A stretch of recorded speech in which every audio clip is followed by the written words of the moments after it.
શું નામ છે તમારું? હેતલબેન દિનેશભાઈ નારોલા.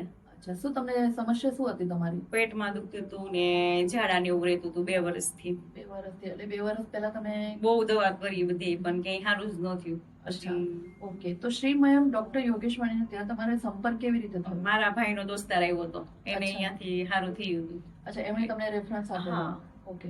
અને અહીં આવ્યા પછીનો તમારો બહુ અનુભવ સારું કેવો છે, છે? બહુ સારું છે. અચ્છા, સાહેબ હા. તમને જે કહેતા હતા એ તમે ફોલો કરો છો? હા, બધું ફોલો કરું છું. એટલે આજે આઈબીએસ તમને જે છે એ આઈબીએસ કેટલા સમયથી હતો તમને? 2 વર્ષથી. એટલે 2 વર્ષથી આઈબીએસ હતો. હા. પછી એના માટે તમે ઘણી જગ્યાએ બહુ દવા જ- લીધી હશે, હા. તે સારું જ ના થયું. આતરના દવાખાને હું તને 8 દી દાખલ કરતા હતા મને પણ કાંઈ ફેર પડતો નહોતો. તો હવે હવે- આવું તાઈનું ઈ જ હતું. તો અમારું જે સિનેમ આયુર્વેદ પ્રાકૃતિક કેન્દ્ર બહુ જ છે એમાં સારું. આવ્યા અને તમે જે દવા લીધી એમાં તમારો અનુભવ શું છે? બહુ સારો છે અનુભવ, એ તેને સારું બહુ થઈ ગયું છે ને કેટલા અંદર રોગ બીજા બધા સારા થઈ ગયા છે. ઓકે. તમારા રેફરન્સ પણ ઘણા બધા હા, માથું આવ્યા છે. દી વહી ગયું છે પેટના હિસાબે. અચ્છા, ઓકે. સારું થઈ ગયું છે ઘણી એમ. હવે તમારા જેવા જ બીજા જે અમુક લોકો છે કે જે આઈબીએસ થી પીડાતા લોકો છે, તમે એને શું મેસેજ આપશો? કાંઈ નહીં, ખબર પડે એનું અહીં આ જ એડ્રેસ આપું, તમે ઈ અચ્છા. દવાખાને જાઓ એમ તમને હાથ. મેં કેટલા નહીં મોકલ્યા છે હોટેલ.